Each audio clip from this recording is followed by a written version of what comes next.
இப்போ நம்ம மாங்கனி மல்டிடெக்லேருந்து சாந்தி பேசுகிறேங்க.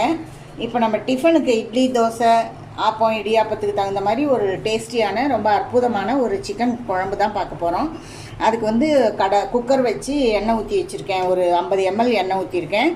இதில் சோம்பு, பட்டை, கிராம்பு, ஏலக்காய், ஒரு கொஞ்சோண்டு கல்பாசி, சோம்பு, ஒரு நசிப்பூ பாதி போட்டிருக்கேன்.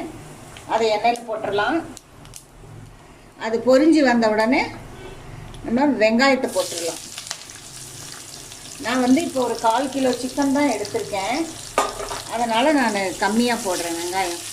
வெங்காயம் வந்து கண்ணாடி பதம் வர்ற வரையும் வதக்கணும். வெங்காயம் பாதி வணங்கிருச்சு. அதில் 2 பச்சை மிளகாய் கீரி போட்டிருக்கேன்.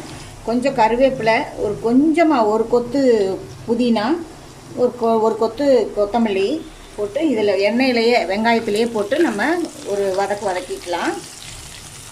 இது நல்லா சுருண்டு வந்த உடனே நம்ம சிக்கன் போடலாம். ஏன்னா இது எண்ணெயில் போட்டு வதக்கும்போது அந்த வாசனை நல்லாயிருக்கும் குழம்புக்கு.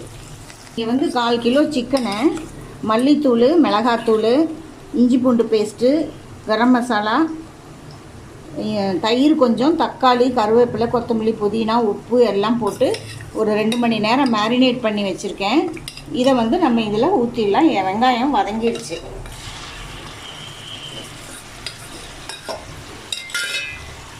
இது நல்லா எண்ணெய் பிரிஞ்சு வர்ற வரையும் வதக்கலாம்.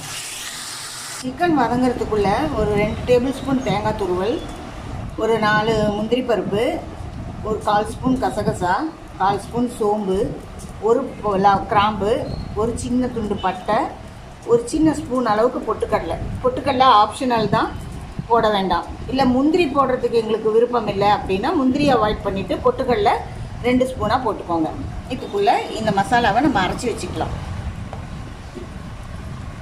இது பாருங்கள், சிக்கன் நல்லா வதங்கிடுச்சு. ஒரு 5 நிமிஷமாக வதங்குது. எண்ணெய் பிரிஞ்சு வர ஆரம்பிச்சிருச்சு. இப்போ நம்ம அரைச்சி வச்ச தேங்காய் மசாலாவை அதில் ஊற்றிடலாம். ஊற்றிட்டு மிக்சி ஜார்லேயே கொஞ்சம் தண்ணி ஊற்றி தேவையான அளவுக்கு நமக்கு கன்சிஸ்டன்சி, நம்ம வந்து பொட்டுக்கடலை போட்டிருக்கோம், கொஞ்சம் கெட்டித்தன்மை வரும் குழம்பு.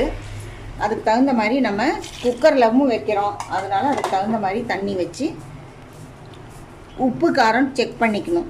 இந்த ஸ்டேஜில் நம்ம உப்பு காரம் செக் பண்ணி அட்ஜஸ்ட் பண்ணால் தான் குழம்பு ருசி வரும். இல்லைன்னா நமக்கு மறுபடியும் நம்ம குழம்பு குக்கரில் வச்சு முடித்ததுக்கப்புறம் இறக்க போகும்போது டேஸ்ட் பார்த்துட்டு உப்பு காரம் கம்மியாக இருக்குது, அப்போ அட்ஜஸ்ட் பண்ணலான்னு போட்டால் அந்த குழம்பு டேஸ்ட் மாறி போயிடும். இப்போ உப்பு காரம் செக் பண்ணிவிட்டு குக்கர் போட்டு மூடி 3 விசில் விட்டுறலாம். இப்போது வந்து உப்பு காரம் செக் பண்ணி உப்பு கொஞ்சம் கம்மியாக இருந்தது போட்டேன். நம்ம இந்த அளவுக்கு தண்ணி ஆட்டம் வச்சோம்னா தான் குக்கரில் விசில் வந்து மறுபடியும் 2 கொதி விட்டு இறக்கும்போது நமக்கு அந்த கன்சிஸ்டன்சி கரெக்டாக இருக்கும். இப்போ நம்ம குக்கரை மூடி வெயிட் போட்டுட்டு 3 விசில் வர்ற வரையும் வெயிட் பண்ணலாம். இப்போ பாருங்கள், 3 விசில் வந்து குக்கர் ஆஃப் பண்ணி ஸ்டீம் போயிடுச்சு. இப்போ நம்ம இதை எடுத்து பார்க்கலாம். பாருங்கள், எண்ணெயெல்லாம் பிரிஞ்சு வந்து கரெக்டாக இருக்குது. இப்போ வந்து இது கொஞ்சம் கட்டி ஆகிடுச்சு பாருங்கள். ரெண்டாவது, இதை வந்து 1 நிமிஷம் கொதிக்க விடணும். ஏன்னா நம்ம குக்கர் ஸ்டீம் போகிறதுக்காக விடுறோம் இல்லையா, அப்போ அந்த தண்ணியெல்லாம் இறங்கி ஒரு மாதிரி சலசலன்னு இருக்கும். 1 நிமிஷம் கொதிக்க விடுவோம். நல்லா தலதலான்னு கொதிச்சிருச்சு. எண்ணெயும் நல்லா கசிஞ்சு வந்திருக்கு. இப்போ ஸ்டவ்வை ஆஃப் பண்ணிவிட்டு இதை நல்லா கிளறிட்டு, நான் எப்பவும் சொல்கிறது தான், அதே பாத்திரத்தில் வைக்காதீங்க, வேறு பாத்திரத்தில் எடுத்து வச்சு சர்வ் பண்ணலாம்.